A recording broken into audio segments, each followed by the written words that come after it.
Ce récit retrace ma propre histoire et celle de mes frères cadets. Ce sont des jumeaux qui sont nés à 6 mois et demi, et l'un des deux, le second en l'occurrence, en raison de leur très grande prématurité, a fait une hémorragie cérébrale.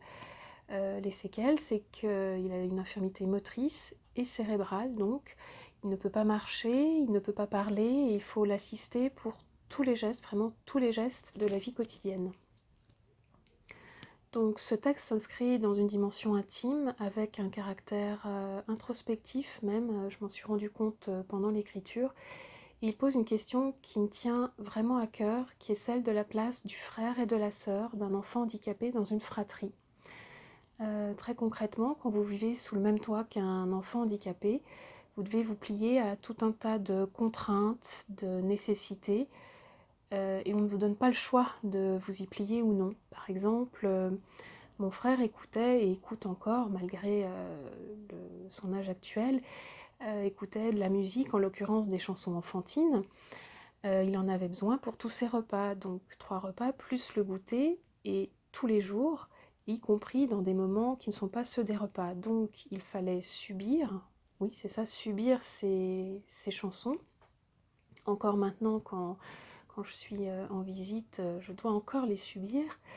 Un autre exemple, c'est le soir, à partir de 20h, le silence doit prendre place dans la maison. On chuchote, on fait attention quand on ouvre ou quand on ferme une porte pour respecter le sommeil du petit frère qui a besoin de se reposer et qui aurait du mal à se rendormir s'il est réveillé, etc. etc.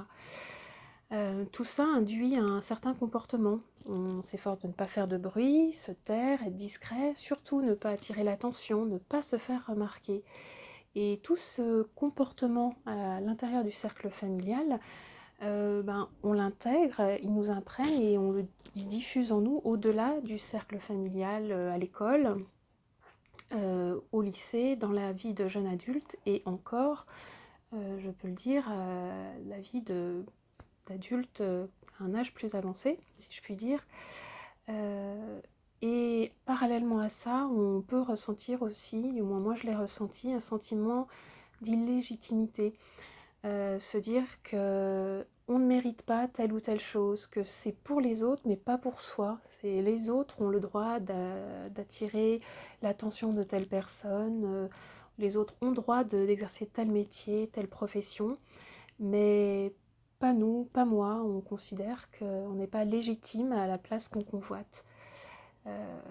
Ceci dit, je me suis aperçue que depuis que je sais que ce texte, ce récit existe, va exister en tant que livre, j'ai eu la surprise en tout cas de le ressentir, que la part de légitimité a pris davantage de place et que ce sentiment d'être illégitime s'efface petit à petit.